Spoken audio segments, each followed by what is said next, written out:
अगर आप इजाज़त दें तो मैं मुस्तफ़ा साहब आपसे गुफ्तगू का आगाज़ जी जी करूं। बिल्कुल। ये बताइए कि आज बड़ा इंपॉर्टेंट दिन था।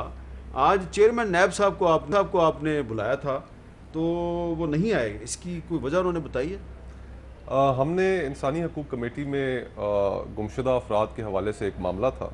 उसमें आईजी सिंध और जो चेयरमैन नैब हैं वो चेयरमैन हैं मिसिंग पर्सनस कमीशन के भी। तो उस हैसियत में उन्हें बुलाया था कि आके मावनत करें कमेटी की, और जो साहब जिनका अता पता मालूम नहीं है मिसिंग पर्सनस के हवाले से, उसमें हमारी मदद फरमाए। तो आईजी सिंध वहाँ पर आए, लेकिन जो उनके रजिस्ट्रार वहाँ पर आए, उन्होंने आकर हमें बताया कि जावेद इकबाल साहब ने आंखों की सर्जरी कराई है, तो शायद वो इस वजह से नहीं आ सके। लेकिन साथ ही साथ उन्होंने ये भी कह डाला कि सिक्योरिटी रिस्क भी था उनका आज कमेटी की मीटिंग में आना। तो सारी कमेटी बड़ी हैरान हुई कि उनका सिक्योरिटी रिस्क किस हवाले से था। पार्लियामेंट की बिल्डिंग, नैब का दफ्तर दोनों रेड जोन में है, एक जगह से निकलकर 500 गज का फासला तय करना, तो इसमें सिक्योरिटी रिस्क वाली कौन सी बात है। तो उन्होंने बताया जी क्योंकि आज इस्लामाबाद में आसिफ जरदारी साहब की तारीख थी, तो उस वजह से वो सिक्योरिटी रिस्क था उनके लिए अपने दफ्तर से या अपने घर से बाहर निकलना, तो इस वजह से वो नहीं आ सके। तो इस चीज़ के ऊपर हमने काफ़ी जो कमेटी के अरकान थे इंक्लूडिंग माई सेल्फ, हमने काफ़ी ताजुब का इजहार किया, हमने काफ़ी बरहमी का भी इजहार किया कि अगर बात सिर्फ उनकी मेडिकल कॉम्प्लिकेशन तक महदूद होती तो ठीक था, लेकिन आप सियासी जमातों से आप क्यों ख़तरा महसूस कर रहे हैं? सियासी जमातें आपसे ख़तरा महसूस कर रही हैं। अगर हम उधर बैठकर मिसिंग पर्सनस के हवाले से कोई गुफ्तगू कर रहे हैं, उसमें हमने जावेद इकबाल साहब को रिक्वेस्ट किया है कि वो वहाँ पर आएँ, तो वो चेयरमैन नैब भी हैं, हम सारे भी अपने आप को एक्सपोज कर रहे हैं। ख़तरा तो हमें है, लेकिन उसके बावजूद हम कोशिश तो अपनी जारी रखेंगे। लेकिन जिस नौजवान के लिए आपने उनको बुलाया था, सारंग जोयो, वो तो वापस आ गए हैं, वो रिकवर हो गए हैं। सारंग जोयो साहब रिकवर हो गए हैं जी, उनके वालिद भी आज हमारे सामने कमेटी में पेश हुए। सिंध की एक मारूफ अदबी शख्सियत हैं, वो शायर भी हैं। उन्होंने कमेटी में जो अपना कर्ब था उसका इजहार अपने कुछ शेर और शेख अयाज मरहूम के शेर पढ़कर भी उन्होंने किया। और उन्होंने अच्छी बात ये थी कि उनका साहबजादा बरामद तो हुआ, लेकिन उन्होंने अपने दुख में वो बाकियों का दुख नहीं भूले।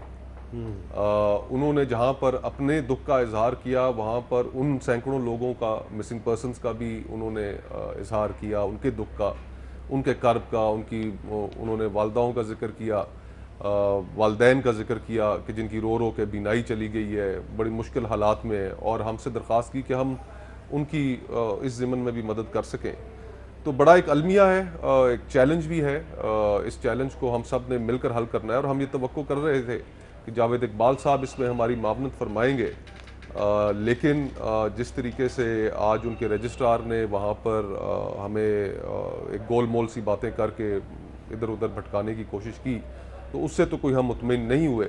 लेकिन आज हमने ये फ़ैसला ज़रूर किया है, और इसमें बिलावल भुट्टो साहब जो पाकिस्तान पीपल्स पार्टी के चेयरमैन हैं, उनकी मुकम्मल हिमायत है, उनकी इस ज़िमन में बड़ी एक काविश है।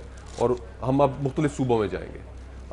कमेटी जो है सिंध भी जाएगी, कराची में भी मीटिंग करेगी, क्वेटा में भी करेगी, और हम तमाम खैबर पख्तूनख्वा में भी, और हम तमाम स्टेक होल्डर्स को बुलाएंगे कि देखिए ये एक ऐसा मामला है कि जिससे एक तो पाकिस्तान के ऊपर इंटरनेशनली बड़े सवालात उठते हैं, फिर हमारे अपने आइन के तहत ये चीज़ ठीक नहीं है। और हम किस तरह अगर हम कश्मीर में, फ़लस्तीन में हम उनके मुज़ालिम का जिक्र करते हैं, तो हम अपना मॉरल स्टांस, अपना मॉरल ग्राउंड लूज़ करते हैं अगर हमारे यहाँ भी इसी तरह की चीज़ें हो रही हों। तो हमें ना सिर्फ इसको डिस्करेज करने की ज़रूरत है, बल्कि हम तमाम स्टेक होल्डर्स के साथ मिलकर इसका एक रास्ता तलाश करना चाहते हैं कि वो अगर कोई लोग जो मिसिंग हैं उनको अदालतों में पेश किया बिल्कुल जाए। ठीक है। उनके ऊपर जो इल्ज़ामात हैं, हम ये नहीं कहते कि शायद उनके ऊपर इल्ज़ामात ना हो, लेकिन अगर उनके ऊपर इल्ज़ामात हैं उन्हें अदालतों में पेश किया जाए, उनके ऊपर मुकदमात चलाए जाए, और इससे उनके जो ख़ानदान वाले हैं, उनके जो बहन भाई हैं, दोस्त अहबाब हैं, उनको एक सब्र तो मिलेगा। आज वो आमना मसूद जंजुआ साहिबा आई, मैं तो यकीन कीजिए इतना दुख हुआ उनकी बात सुनकर।